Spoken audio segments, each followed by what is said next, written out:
Welcome back, guys, to another Lost Codex deep dive analysis. My name is Jesse, and I'm joined by a very, very special guest today. A new face that you haven't seen before, Ishura. Hello, Ishura. How are you today? I'm excited. Excited is an understatement. For those who don't know who you are, Ishura, give us a very brief description of who you are. I am Ishura, and I love Queen Azshara. And that's all there is to it. 100%. Easily Azshara's #1 fan, and I knew when I was going to do an Azshara 8.2 analysis, cinematic, something, that there was only one person I could have brought on. And so when I asked Ishura if she would, it was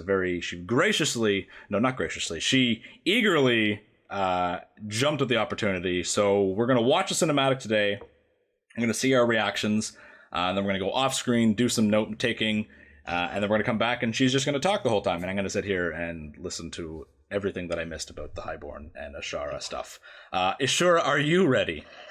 Yes. It all comes down to this right here. It all comes down to this. All right. Well, without further ado, we're going to watch a cinematic and we'll be back right after. So we are going to get it up on screen here. Ishura, we'll do a countdown. 3, 2, 1, play.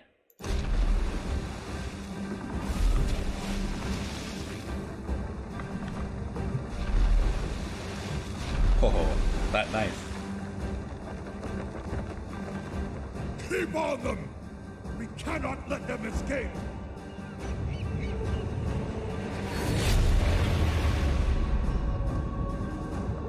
Ooh. My queen. They have arrived. Wonderful. Set the tide stone, won't you?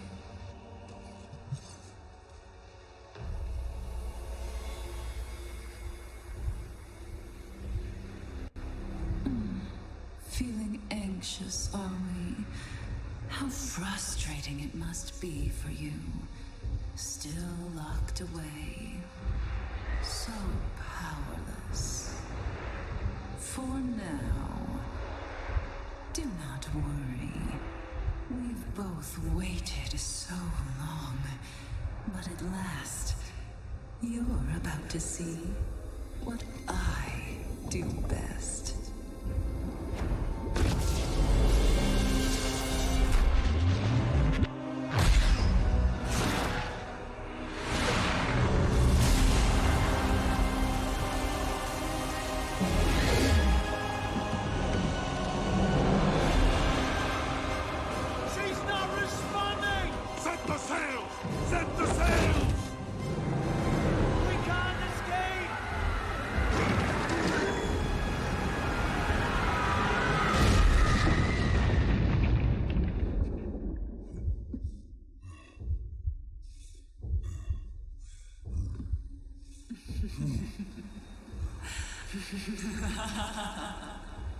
Welcome to Nazjatar. I've been waiting for you.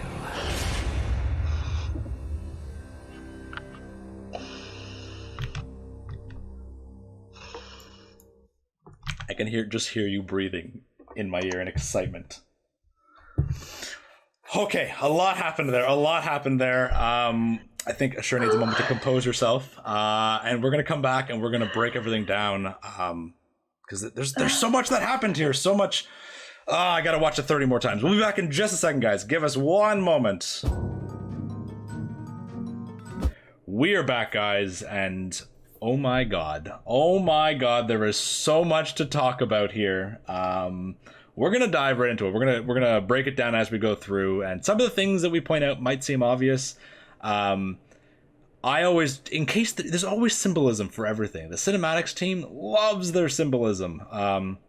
So we're gonna break through here, and as we get to every Azshara part, Ishura is gonna absolutely just go crazy and break it down. So we're gonna start off right away with our buddy Nathanos and Lorthamar here. Now, I kind of like how Nathanos is looming. Like, it's just showing him looming at the front of the ship. And Ishura actually pointed this out before the camera pans around fully, his stupid vampire collar's in the way, but he's looking down at the dagger very, very casually, and then he looks up as they're continuing on, almost like it's a compass, which is definitely not foreboding in any sort of way at all. We know that Xalatath is empty after the events of the raid. The Horde brings the dagger to Sylvanas. She tells Nathanos to take the dagger and follow it. Trust her and trust the dagger. And Lorthamar's there. Our buddy Lorthamar, full glory, full look at that beautiful HD model in the background there. And right away we see just what's going on with how many Alliance ships are actually chasing the Horde. It is vastly outnumbered. We cannot let them escape. There's a cool kind of even split between the Zandalar ships and the Undead ships, and then the Kultiran ships, which I think is a good way of showing how these allied races have been fully integrated into their respective factions. It definitely interesting that they didn't show any like regular Horde ships, but like the regular like typical Horde destroyers that we've seen for the last couple expansions. But we do know that this is Nathanos' mission. This is Sylvanas has told him to trust the dagger and trust her. So it makes sense that there's Forsaken ships, and of course, I believe that I don't know if it's actually made it to live, but Sylvanas has a line of dialogue where she says, "Take what remains of our fleet," and if this is what remains of the fleet, this is pretty telling as to how much the Horde really did lose in the Battle for Dazar'alor. That was a decisive Alliance victory, aside from, losing our boy Mekatork. Like, the Zandalari were left crippled, and I know that there's suggestion that the Zandalari is rebuilding their fleets as we speak, but, like, this shows, look how vastly outnumbered they are right here. And there's an interesting piece of dialogue, again, I don't know if it made it in, don't know if it was data mined, but Lorthamar is here. But this is Nathanos' mission. We'll get to this after. There's an interesting part that I want to focus in on. But as you said, Ashura, there's a neat balance between the Kultiris ships and the Alliance ships and the Zandalari and the Forsaken. Now you said, I haven't actually done it on the PTR, but you said Jaina is in this fleet, correct?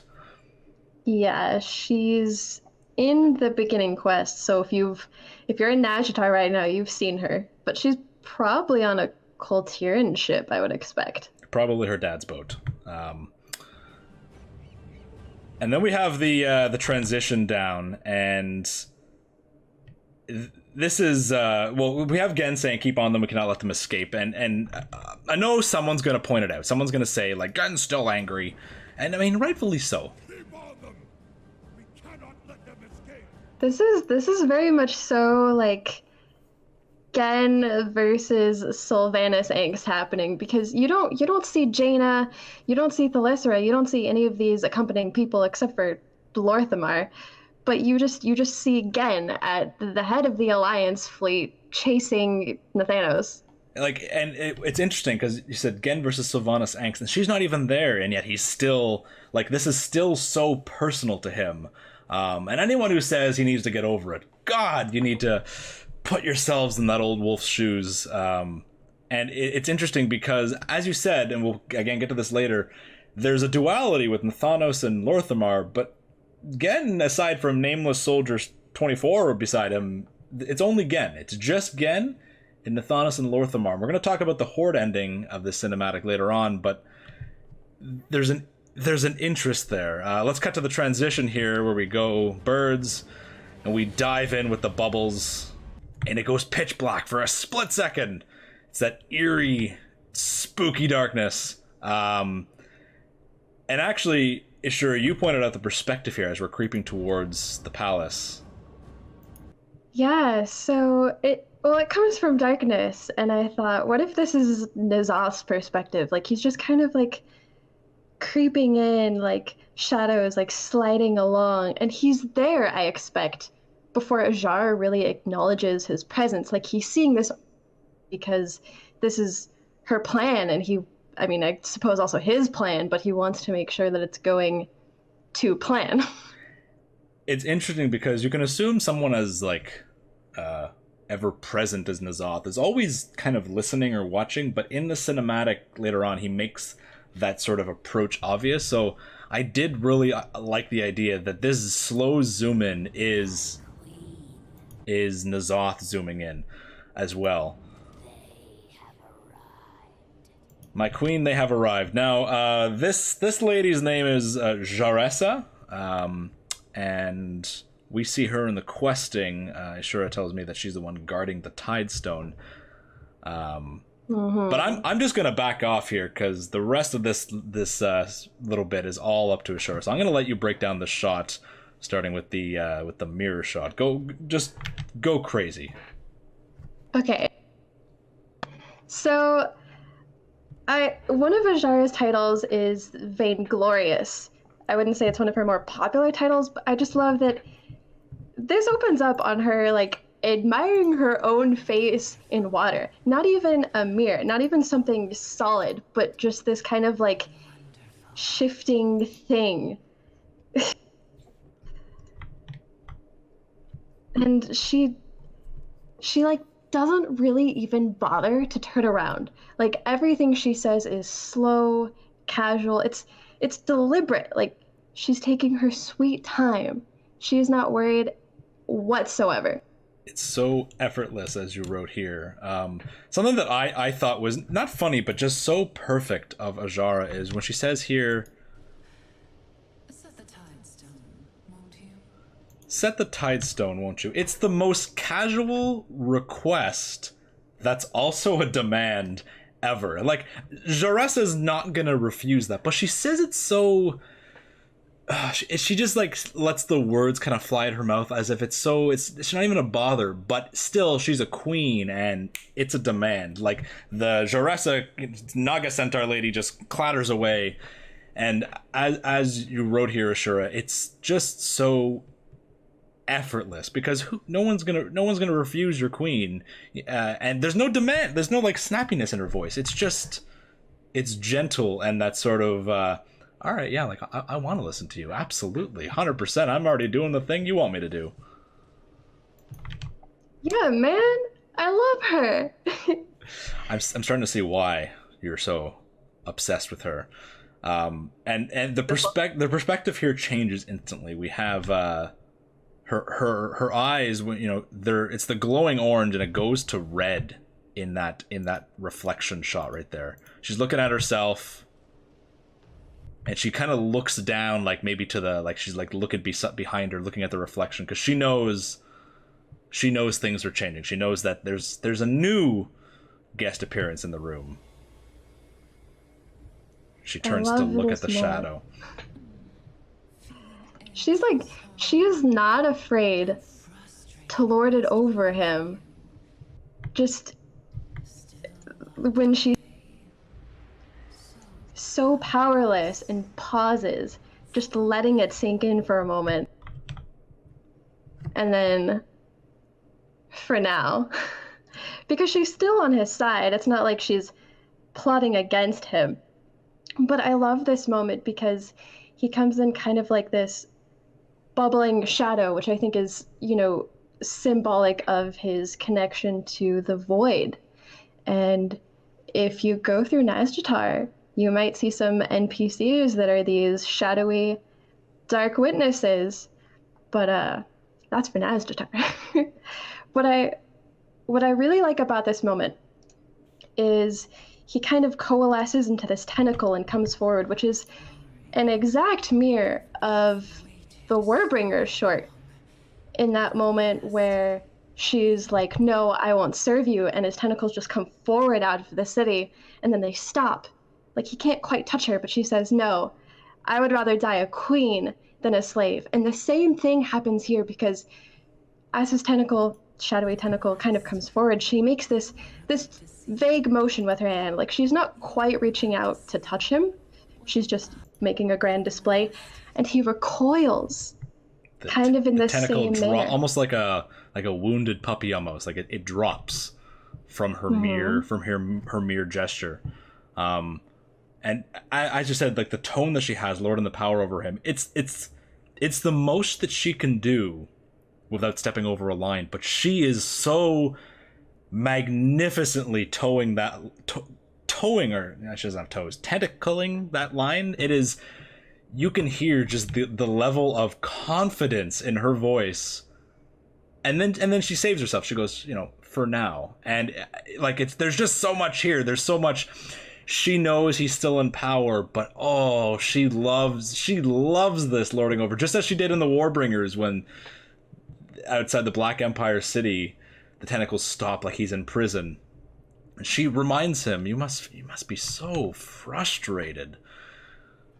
She owns it, and even though she's been serving him for 10,000 years, he can't touch her. He couldn't touch her then. He can't touch her now. He, as much as he may not want to admit it, is entirely depending on her. 100%. We have the tentacle dropping here. What I do best. That line right there, you get to see what I do best. And you pointed out here the another mirroring. Blizzard Cinematics loves to mirror things in past cinematics, right? With Anduin bursting into the throne room and Arthas and everything. And there's blatant mirroring here with the Warbringers shot. This is your point, so I'll let you talk about this at the very end. Okay, so in the Warbringers short, N'Zoth first appears to her when she's trying to keep the water of the well back, but is unable to. And here, N'Zoth reappears to her, probably, not for the first time in the last 10,000 years, but he reappears to her at this moment when she is able to keep the ocean water back, when she can push it back. It's like the tables have turned, and it's kind of a mirror reflection of what was happening in the Warbringer short, in that N'Zoth had all the power, and she was the one struggling and failing, but here, she's the one with the power. She's the one who is able to keep the water back, and she's the one who determines whether or not he basically lives or dies, I would say. But I wouldn't say literally lives or dies, because he's an old god. They have ways of cheating that. 100%. It's symbolic that in his realm, beneath the waves, she shows more power than she ever did in her own city. Again, he gave her this power, and during the notes, Ishura, you said she took that power and just ran with it. And I mean, there's a common debate, and I know you really like this debate of whether or not Azshara was truly powerful or not. But it's widely known that she was one of the most powerful, if not the most powerful, arcane user on Azeroth, to the point where, like, the Burning Legion respected her. And a lot of people who don't know Azshara's story, they think, like, she's just a Night Elf queen, which is a total insult to the character of Azshara. And like, she held back that wall of water for a little while in that cinematic, and eventually, it was the blood of a titan, right? It came crashing down around her. She's not a god, but now here she's able to do the exact opposite. And empowered by N'Zoth, Azshara is unfathomably powerful. As a magic user, and I know this is the Tidestone doing this, but still, this is a mere gesture of her own power. On the topic of the Tidestone, a lot of people are wondering how did the Naga get the Tidestone? And there's apparently some data mine information. I don't know where it shows up, but Azshara makes mention that she's not going to leave it so loosely guarded like we did. And that's kind of a fair statement, because we did dive into the Twisting Nether right after. Like, directly after. There's probably tunnels, passages that the Naga had into the Tomb of Sargeras to retake the Tidestone.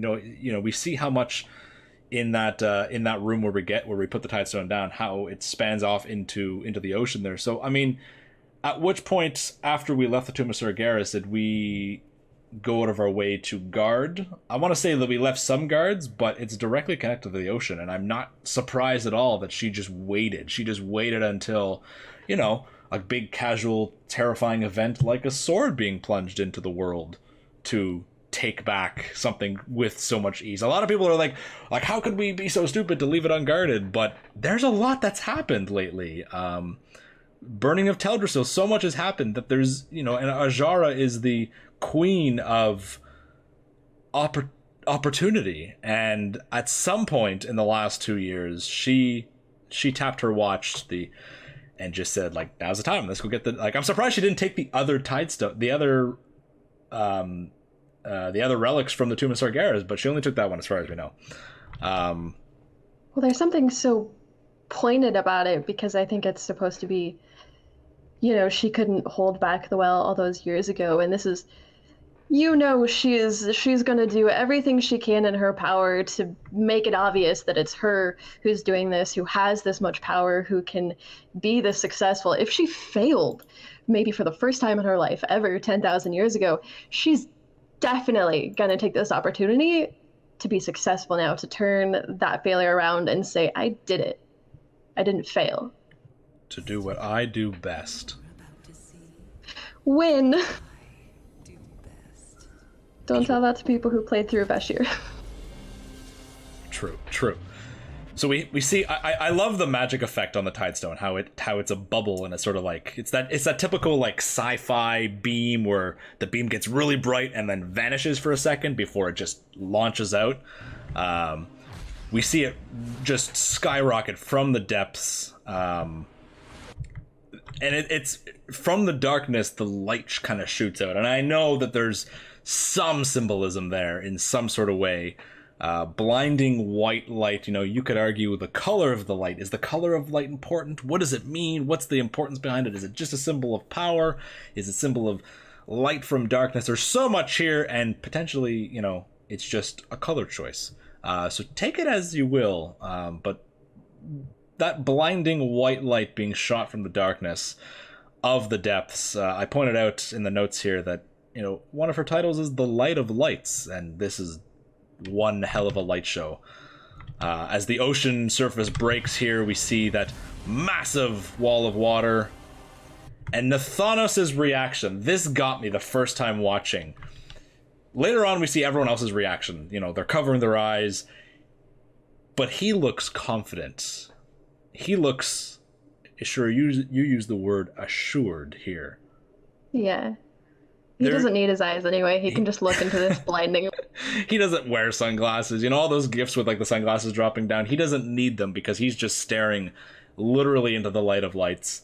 And I'm sure Nathanos was feeling some sort of doubt while on this journey. His boss tells him to trust in this knife. We were talking about how we weren't sure how planned this whole thing was, because this is good timing. Like, Azshara just doing this at the moment that they're there. And so I was kind of speculating that, well, N'Zoth is the one who not exactly gives the empty Xalatath to the Horde player.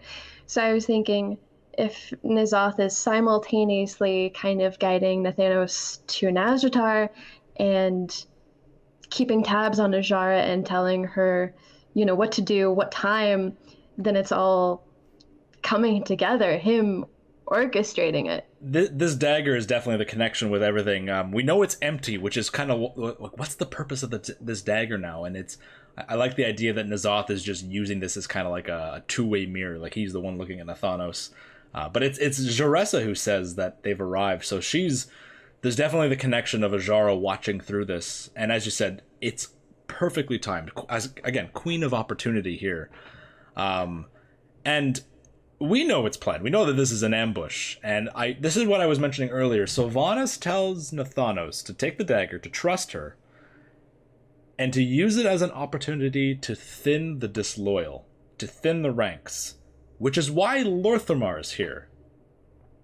I think Lor'themar was meant to die in this ambush. This ambush is meant, and again, I don't know if this dialogue makes it into live, because it's a very private dialogue. It's data mined. It's a voice acted conversation between Sylvanas and Nathanos, but it doesn't seem like something the player should be listening in on, unless it's for the Sylvanas loyalist questline only. I don't know. I haven't seen reports on where it is in live yet, but basically thin the ranks of the traitors. This is meant to be like, it's a full-on ambush. She knows it's an ambush, but she tells Nathanos, trust in the dagger. She's not sending Nathanos to die, not one bit. Which is why, he's probably a little bit confused as they're going along. He's like, what's gonna happen? And then the water explodes, and there's that look of, oh, okay, this is meant to happen. Confidence, assured. There's no more doubt. He's trusting in that dagger 100%, and he doesn't flinch. He looks right into it. Again, if he was anyone else, he'd have no more eyes. But he looks right into it. His red, vibrant, glowing eyes, like Azshara, right into it.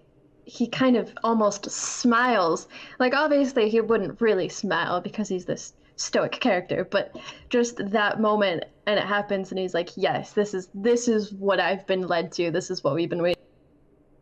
The first time I watched it, I thought there was a smile, and watching it, it's not there. But if Nathanos could smile, this would be the closest thing of confidence and assurance as he would be allowed to smile, which really kind of, it conflicts me, because I've always loved the idea that Nathanos has that flicker of doubt about Sylvanas. We've seen it in so many cinematics, but here there's no doubt. There's zero amount of question. He is trusting in his queen. Which queen is the question? But he is trusting in Sylvanas 100%, and there's no flicker of doubt that we've seen in past cinematics, whether it's the Sylvanas Warbringer or the Throne Room. There is none of that here. He is like, yep, this is happening, and I fully accept that. Blinding transition. We go to the Alliance ships, which, Soldier 42 over there is covering his eyes. Gen's just looking right at him, but I guess Worgen have really good eyesight. I don't know. And you pointed out that we don't see the Horde ships go over. We don't. That's right here. We see, if we cut back a little bit here, we see the beam of water parts, explodes in front of the flagship, and that's the last we see of their ships. And it's right in front of them too, like not very far. And then we cut to the Alliance. There's Gen looking terrified, and suddenly, where are the Horde ships? They're already over. Nathanos just went over there. He fully accepted, yep, this is happening, I'm going by. Lorthamar's on board, as well as thin the ranks of the traitors. And I found it interesting that we don't see the Horde or Lorthamar's reaction as we go over. And I did watch the cinematic with Lorthamar, like the Horde version, and we don't see it in that one either. We see the Alliance fleet again going over, or approaching rather, which is so, again, it's all part of the plan.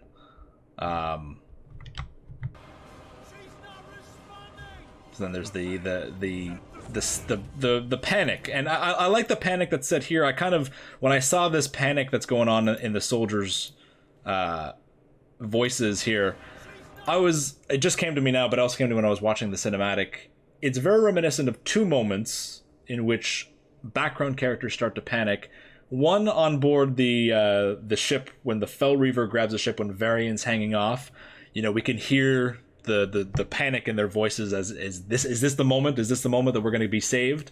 And also in the Battle for Dazara Lore, when it's approaching and the Alliance fleet is just getting totally decimated at first, we hear the panic, and we could see the panic going on there. And there's that turning point, Varian dropping and Mechatork hitting the button here.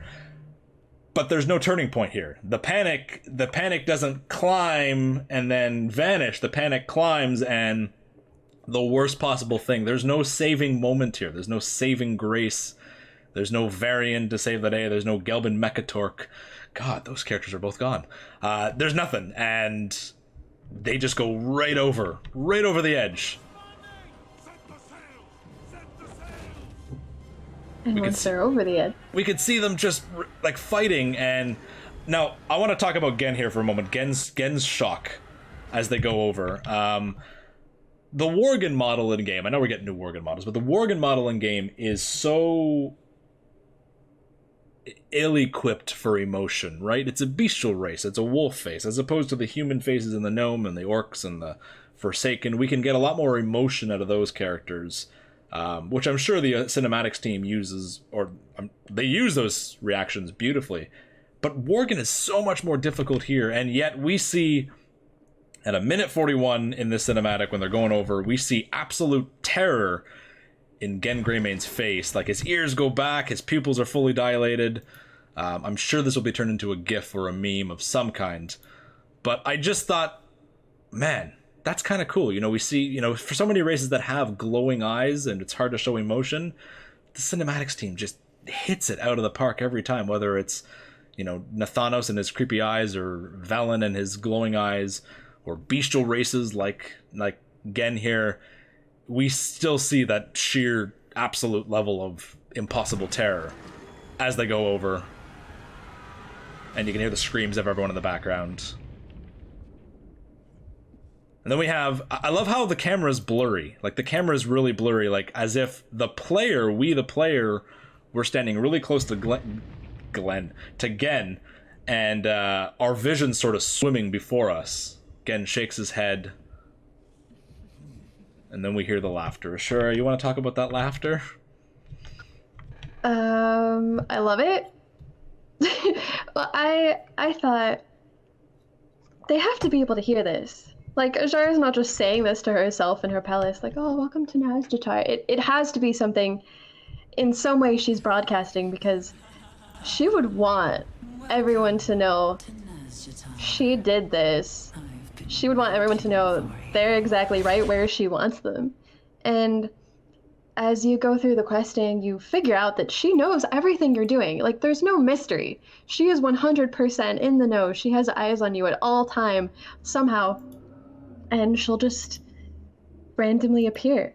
So I'd like to think this isn't just a voiceover cinematic welcoming the players to patch day. It's Azshara, who has all this power, telling everyone, welcome to my domain. The vainglorious, and I didn't even catch that. Like, again, I just thought it was just for cinematic purposes, like in the same way that the villain speaks to us in cinematic trailers and stuff like that. But this is 100% something she would do. Just let everyone know, like, this is my domain.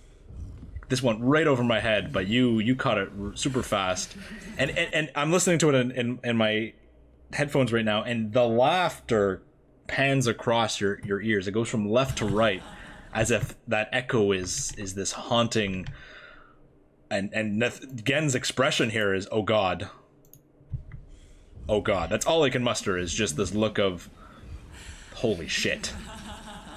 She's never one to miss an entrance. Ever. Nazjatar, I've been waiting for you. Now there So is the sorry, go ahead. No, this is your point.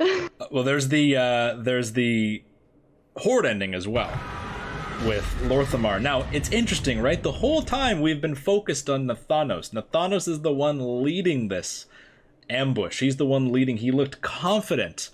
Sylvana said, uses the opportunity to thin the ranks of the traitors. And at the very beginning, we see, we see kind of, Lorthamar kind of look to Nathanos for a brief moment. Like,